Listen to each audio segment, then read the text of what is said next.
Assalamualaikum warahmatullahi wabarakatuh. Waalaikumsalam. Kami dari kelompok 2 akan menjelaskan mengenai produk dan jasa. Untuk produk yang kami analisis yaitu adalah brand pasta gigi Pepsodent. Sebelum kami menjelaskan,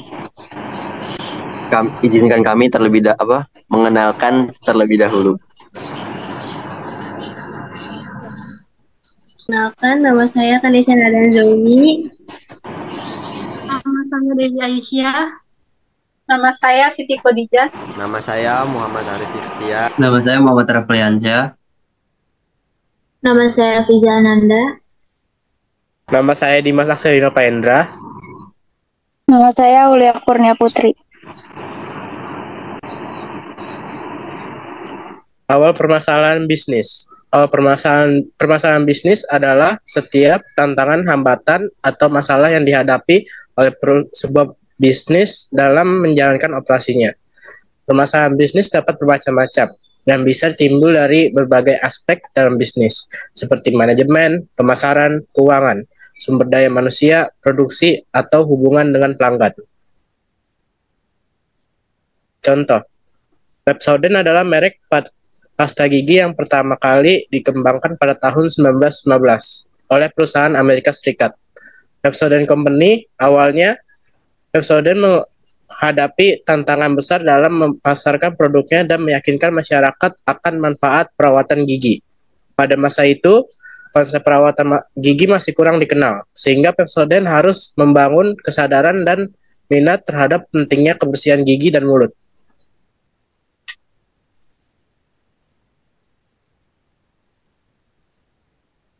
Definisi produk. Menurut Kotler dan Armstrong, produk adalah semua yang dapat ditawarkan ke pasar untuk perhatian, perolehan, pemakaian, atau konsumsi yang dapat memuaskan keinginan atau kebutuhan. Contohnya adalah Pepsodent. Pepsodent merupakan produk perawatan dan kesehatan gigi yang mengutamakan kebersihan dan kesehatan gigi serta mulut. Hal tersebut termasuk kebutuhan primer bagi masyarakat dari berbagai rentang usia dimulai dari usia dini hingga lansia. Perancang produk. Metode perancangan adalah cara berpikir dengan menyesuaikan suatu masalah dengan tujuan perancangan hingga menghasilkan suatu produk yang disebut sebagai hasil rancangan. Dengan metode perancangan, produk akan memudahkan perancang dalam proses merancang.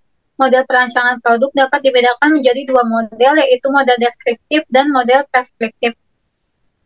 Model deskriptif melalui proses eksplorasi, pembangkitan alternatif rancangan, evaluasi konsep rancangan, dan komunikasi rancangan.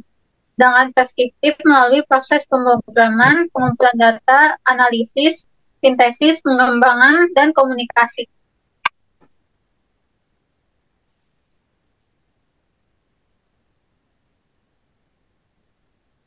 Manfaat desain produk. Berikut merupakan beberapa manfaat dari desain produk. Yang pertama, ada memperbaiki produk yang sudah ada. Yang kedua, mengurangi biaya produksi melalui perbaikan produksi dan operasi. Yang ketiga, yaitu menganalisa produk pesaing. Yang keempat, memanfaatkan sisa bahan, sampah produksi bila mungkin untuk membuat produk sampingan. Yang kelima, ada pengendalian kualitas yang lebih baik atas bahan yang dibeli. Yang keenam, mengembangkan produk baru. Dan manfaat yang terakhir yaitu mengembangkan kegunaan baru dari produk yang telah ada pada saat ini.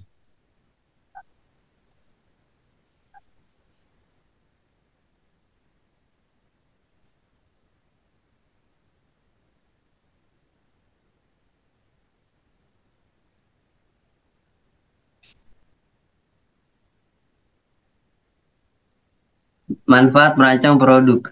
Meningkatkan kualitas produk, mengubah perilaku konsumen, meningkatkan brand awareness, mengatur harga dan saluran distribusi, mengatur strategi pemasaran, mengembangkan produk baru, meningkatkan kepuasan konsumen, mengurangi konsumsi plastik, meningkatkan brand loyalty.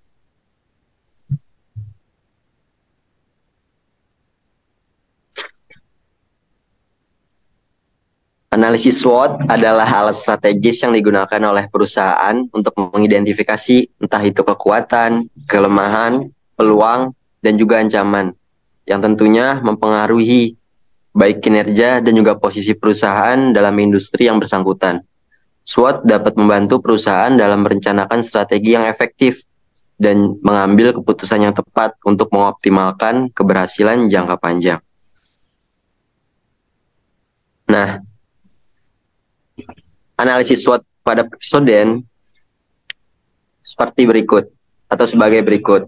Pepsodent merupakan merek pasta gigi yang sudah mendunia, lalu menjadi pilihan utama bagi banyak orang dalam menjaga kebersihan dan kesehatan gigi mereka. Tapi, tahukah kamu bahwa di balik kesuksesannya, Pepsodent juga memiliki faktor-faktor pendukung yang kuat.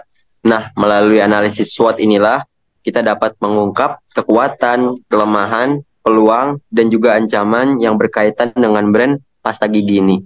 Yang pertama, ada kekuatan atau strength. Berikut merupakan kekuatan dari Pepsodent, yaitu dengan adanya reputasi yang mapan, formula, dan bahan-bahan efektif. Yang ketiga, ada harga yang terjangkau. Selanjutnya ada kelemahan atau weakness. Kelemahan dari brand pasta gigi Pepsodent ada dua. Yang pertama, kurangnya diferensiasi. Lalu yang kedua, kurangnya penonjolan manfaat lainnya. Yang ketiga, ada peluang atau opportunity. Opportunity dari brand pasta gigi Pepsodent ada dua juga. Yang pertama, meningkatnya kesadaran akan kesehatan gigi, serta peningkatan penetrasi pasar di negara berkembang. Lalu yang terakhir ada ancaman atau threats. Ancaman brand pasta gigi Pepsodent yaitu persaingan yang ketat, serta regulasi dan peraturan di bidang kesehatan.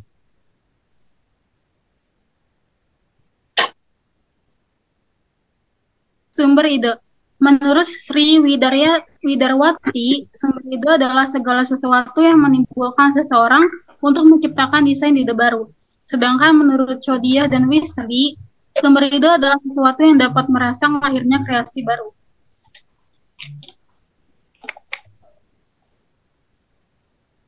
Sumber ide digolongkan menjadi tiga. Yang pertama ada sumber ide dari penduduk dunia atau pakaian daerah penduduk di Indo, seperti kebaya, ataupun kimono dari Jepang dan hanbok dari Korea. Yang kedua ada sumber ide dari benda-benda alam seperti tumbuh-tumbuhan, binatang, gelombang laut, bentuk awan, dan bentuk geometri. Yang terakhir ada sumber ide dari peristiwa penting. Ada PON, SEA Games, ASEAN Games, ataupun proklamasi kemerdekaan Republik Indonesia atau HUT RI.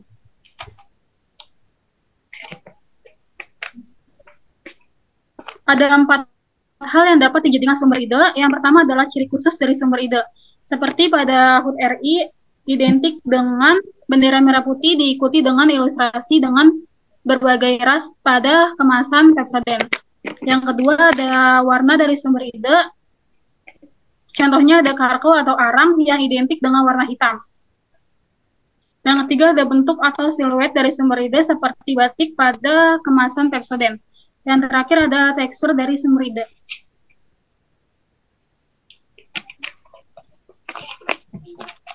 Pengembangan sumber ide dibagi menjadi 5. Yang pertama ada stilasi, yaitu perubahan bentuk yang berhubungan dengan suatu gaya, tetapi tidak merubah karakter dari bentuk itu. Yang kedua ada distorsi, yaitu penggambaran bentuk yang menekankan pada pencapaian dengan cara menyangatkan wujud tertentu pada benda atau objek yang digambar. Yang ketiga ada transformasi, yaitu penggambaran bentuk yang menekankan pada pencapaian karakter dengan cara memindahkan wujud atau figur dari objek lain ke objek yang digambar. Transformasi merupakan perubahan bentuk tanpa meninggalkan ciri khasnya sehingga karakter asli masih dapat dikenali. Yang keempat ada deformasi, yaitu penggambaran bentuk yang menekankan pada pengambilan unsur tertentu yang mewakili karakter hasil interpretasi yang sifatnya sangat hakiki. Dapat disimpulkan bahwa deformasi adalah perubahan bentuk yang dilakukan dengan besar-besaran sehingga terkadang tidak lagi berwujud seperti semula, bahkan berbeda dari yang sebelumnya. Yang terakhir ada metamorfosis, yaitu perubahan dari sumber ide yang benar-benar mengubah bentuk namun tetap pada tema yang sama dan memiliki ciri atau karakter dari benda yang dijadikan sumber ide atau lebih tepatnya mengubah bentuk dari sumber ide. Mengembangkan ide. Mengembangkan ide adalah proses mengubah gagasan menjadi konsep konkret yang dapat diimplementasikan, baik dalam bentuk produk, layanan, atau solusi. Ini melibatkan kreativitas analis, dan seringkali kolaborasi untuk menciptakan solusi yang inovatif dan efektif untuk memenuhi kebutuhan atau menyelesaikan masalah yang ada. Mengembangkan ide Pepsodent menggunakan bahan alami, menggambarkan keunikan produk, menggunakan humor dalam iklan, menggunakan kandungan min pada produk, menggunakan event-event yang menarik, menggunakan strategi targeting, menggunakan public figure sebagai brand awareness, menggunakan diferensiasi konten, menggunakan komunikasi mixed. Selanjutnya, pengembangan produk merupakan sebuah proses dan strategi yang perlu dilakukan oleh suatu perusahaan dalam mengembangkan suatu produk. Hal yang perlu dilakukan dalam mengembangkan suatu produk yaitu memperbaiki produk yang lama atau menambahkan kegunaan produk tersebut kepada target pasar.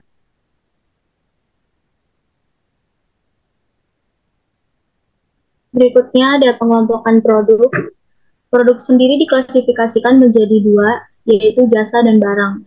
Produk jasa hanya dapat dirasakan atau intangible, sedangkan produk barang bisa dilihat dan dirasakan, yaitu tangible. Pengelompokan produk dibagi menjadi tiga. Yang pertama ada ketahanannya dan keberwujudannya, di antara lain barang-barang yang tidak tahan lama atau non-durable goods, yaitu barang-barang yang berwujud yang biasanya dikonsumsi dalam satu atau beberapa kali penggunaan, seperti sabun, pasta gigi, makanan, soft drink, dan lain-lain.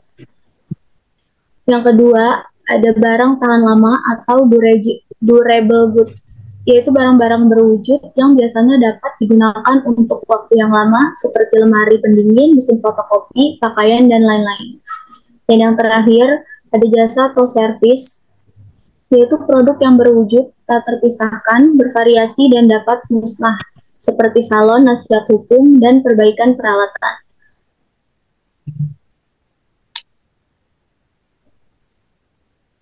Dan pengelompokan produk yang kedua, ada produk konsumen, yaitu terdiri dari barang sehari-hari, atau convenience goods, merupakan konsumen biasanya sering membeli barang sehari-hari dengan segera dan usaha minum, misalnya makanan, minuman, dan sebagainya. Dan yang kedua, barang belanja atau shopping goods adalah barang yang secara karakteristik dibandingkan oleh konsumen berdasarkan kecocokan, kualitas, harga, dan gaya, misalnya pakaian, sepatu, kosmetik, dan sebagainya. Yang ketiga ada barang khusus atau specialty goods, mempunyai karakteristik atau identifikasi merek yang unik, di mana ada cukup pembeli yang bersedia melakukan usaha pembelian khusus, misalnya sepeda motor, mobil, handphone mewah, dan sebagainya. Dan yang terakhir ada barang yang tidak dicari atau unsold goods, adalah barang yang tidak dikenal konsumen atau biasanya tidak terpikirkan untuk dibeli. Pengelompokan produk yang terakhir yaitu produk industri, terdiri dari bahan dan suku cadang atau materials and parts, adalah barang yang seluruhnya menjadi bagian dari produk produsen, misalnya produk dari hasil pertanian yaitu kapas, gandum, beras, dan sebagainya. Yang kedua ada barang modal atau capital items, adalah barang tahan lama yang memfasilitasi pembangunan atau pengelolaan produk jadi, misalnya bangunan pada instalasi pabrik yaitu kantor, tempat bangunan produksi, mesin produksi, dan sebagainya. Dan yang terakhir, layanan bisnis dan pasokan atau supplies and business service adalah barang dan jasa jangka pendek yang memfasilitasi pengembangan atau pengelolaan produk jadi, misalnya supplies, yaitu suatu perlengkapan dalam operasi produksi, contohnya pelumas mesin, bahan bakar mesin, alat tulis, dan sebagainya.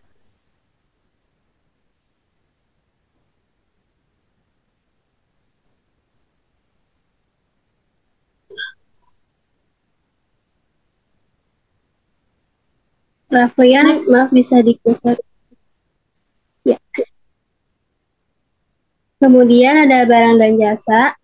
Definisi dari barang yaitu barang pada dasarnya merupakan suatu alat pemuas kebutuhan manusia yang memiliki wujud nyata sehingga dapat dilihat dan dapat dipegang atau diraba. Kemudian ada jasa. Jasa memiliki definisi sebagai suatu kegiatan ekonomi yang hasilnya tidak berwujud. Dengan kata lain, siapapun tidak akan dapat memegang dan merabanya, sebab jasa memang tidak dapat disentuh secara fisik.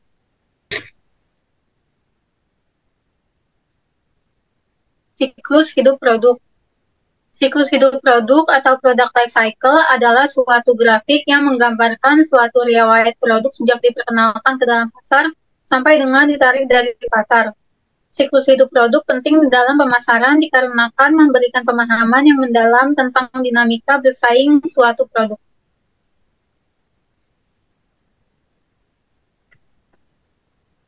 Selanjutnya, alur hidup produk dibagi menjadi 4.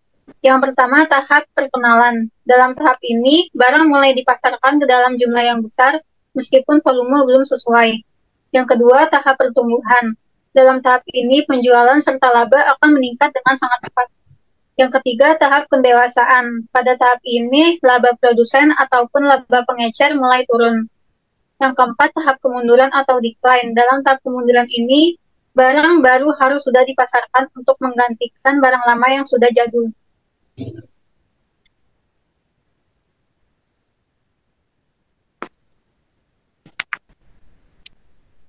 Selanjutnya ada umur teknis dan juga ekonomis. Umur teknis adalah jangka waktu ketika suatu peralatan masih berfungsi secara teknis. Artinya masih bisa digunakan sesuai dengan tujuan dan kondisi penggunaan semula. Contohnya pada brand Pepsodent yaitu ada di masa kadaluarsa yang biasanya dicetak pada kemasan. Setelah melewati tanggal kadaluarsa tersebut, produk tersebut mungkin sudah tidak efektif atau tidak aman digunakan. Lalu ada umur ekonomis. Umur ekonomis adalah jangka waktu ketika suatu fasilitas bisa berfungsi secara ekonomis, artinya bisa berfungsi dengan biaya minimum. Umumnya, pada pasta gigi memiliki umur ekonomis yang cukup lama jika disimpan dengan benar dan digunakan sesuai dengan petunjuk. Namun, perlu diingat bahwa pasta gigi dapat mengering atau kehilangan keefektifannya seiring waktu, terutama jika tidak disimpan dengan baik atau telah melewati tanggal kadaluarsa.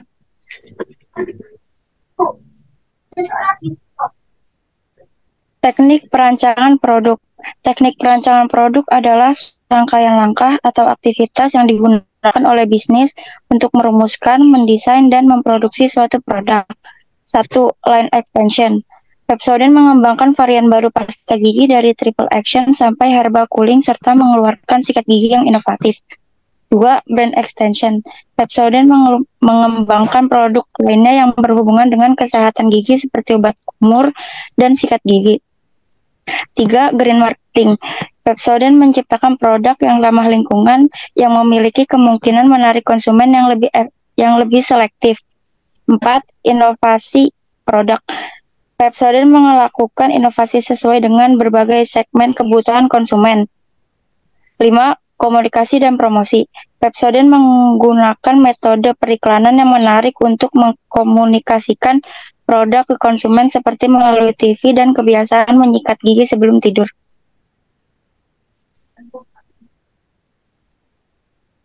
Strategi pengembangan produk secara eksternal. Strategi pengembangan produk secara eksternal adalah metode yang mengacu pada pengembangan produk yang dilakukan dengan sumber daya eksternal seperti konsumen, pesaing, dan mitra. 1. Penerapan strategi pemasaran. 2. Inovasi dan kreativitas. 3. Kolaborasi dan perkongsian. 4. Penerapan teknologi. 5. Komitmen dan responsivitas. 6. Pengembangan bisnis internasional. Dokumen produksi. Dokumen produksi merupakan bukti tertulis dari proses pengolahan dan pengemasan produk dari produksi dan merupakan bagian dari sistem manajemen. Dokumen produksi adalah istilah umum yang merujuk pada berbagai jenis dokumen yang terkait dengan proses produksi dalam suatu bisnis atau organisasi.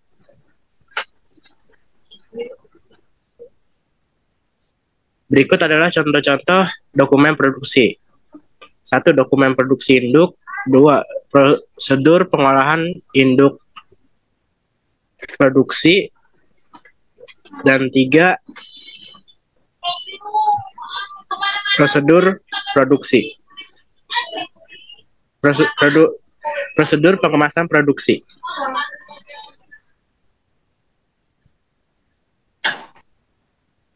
Sekian penjelasan mengenai produk dan jasa brand pasta gigi Pepsodent.